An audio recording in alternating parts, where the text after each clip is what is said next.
ಎಲ್ರಿಗೂ ನಮಸ್ಕಾರ. ಇವಾಗ ನಾವು ಮಾರೇನಹಳ್ಳಿಲಿರೋ ಲಕ್ಷ್ಮೀ ನರಸಿಂಹಸ್ವಾಮಿ ದೇವಸ್ಥಾನದ ಹತ್ರ ಇದ್ದೀವಿ. ಈ ದೇವಸ್ಥಾನ ಸುಮಾರು 1200 ವರ್ಷ ಹಳೇದು. ನೋಡಿ ಅಲ್ಲಿ ಕಾಣ್ತಿದೆ ನೋಡಿ, ಅದೇ ದೇವಸ್ಥಾನ. 1200 ಅಷ್ಟು ಹಳೇದು ಅಂದರೆ ಅಲ್ಲಿ ತನಕ ಶಾಸನದಲ್ಲಿ ಸಿಕ್ಕಿದೆ. ಬಟ್ ಅದಕ್ಕಿಂತ ಇನ್ನೂ ಹಳೇದು ಅಂತ ಹೇಳ್ತಾರೆ. ಗಂಗರ ಕಾಲದಲ್ಲಿಂದ ಇದು ದೇವಸ್ಥಾನ ಇತ್ತಂತೆ. ಬಟ್ ಇದನ್ನು ಯಾರು ರಾಜ ಚೋಳ, 1ನೇ ರಾಜ ಚೋಳ ಇದು ಜೀರ್ಣೋದ್ಧಾರ ಮಾಡ್ತಿರೋದು 10ನೇ ಶತಮಾನದಲ್ಲಿ.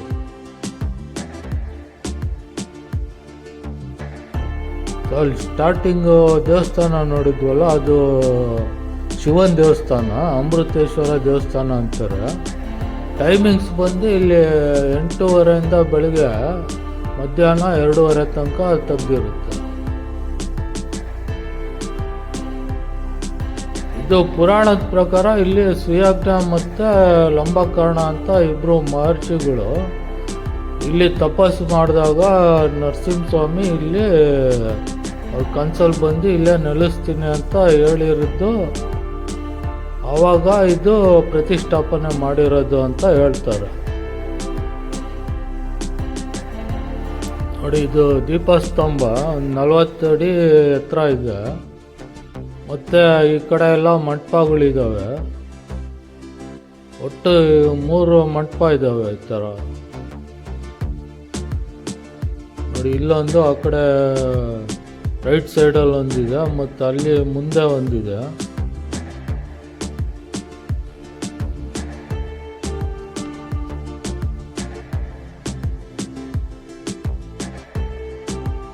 ಇದು ಯಾರು ಚೋಳರು ಆದಮೇಲೆ ನೆಕ್ಸ್ಟು ಹೊಯ್ಸಳರು ಮತ್ತು ವಿಜಯನಗರ ಅವರೆಲ್ಲ ಜೀರ್ಣೋದ್ಧಾರ ಮಾಡಿದಾರಂತೆ.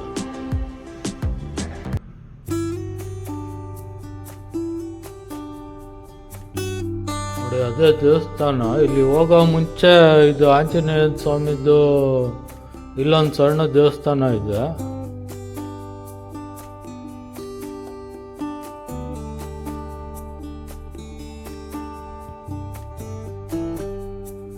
ಇದು ದೇವಸ್ಥಾನ ಒಳಗೆ ಇದು ಚಿತ್ರೀಕರಣ ಎಲ್ಲ ಇಲ್ಲ ಅಂತ ಹಾಕಿದ್ದಾರೆ. ಹಾಗಾಗಿ ಇಲ್ಲಿಂದನೇ ತೊಗೊಂಡಿದ್ದೀನಿ. ನೋಡಿ, ಅಲ್ಲಿ ಗರ್ಭಗುಡಿ ಹಿಂದಿದೆ.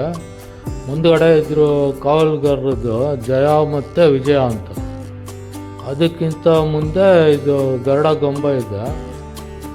ಒಳಗೆ ಲಕ್ಷ್ಮೀ ನರಸಿಂಹಸ್ವಾಮಿ ಲಕ್ಷ್ಮೀ ಸಮೇತ ಕೂತಿರೋ ವಿಗ್ರಹ ಇದೆ. ಎಲ್ಲ ಕಡೆ ಉಗ್ರ ರೂಪದಲ್ಲಿದ್ದರೆ ಇಲ್ಲಿ ಸೌಮ್ಯ ರೂಪದಲ್ಲಿದೆ. ಅದಕ್ಕೆ ಇದು ಸೌಮ್ಯ ನರಸಿಂಹಮೂರ್ತಿ ಅಂತಲೂ ಕರೀತಾರಂತೆ. ನೋಡಿ, ಸುತ್ತ ಬಂದರೆ ಇಲ್ಲಿ ಕೆಲವೊಂದು ಇದು ಉಳಿದಿರೋ ಇದೆಲ್ಲ ಇಟ್ಟಿದ್ದಾರೆ, ಶಿಲೆ ಕೆತ್ತಿರೋವು. ಮತ್ತು ಕೆಲವು ಶಿಲಾಶಾಸನ ಕಲ್ಲುಗಳು ಇದ್ದಾವೆ. ಒಟ್ಟು 12 ಎಕರೆ ಜಾಗ ಇದೆ ಇದು ಸುತ್ತ.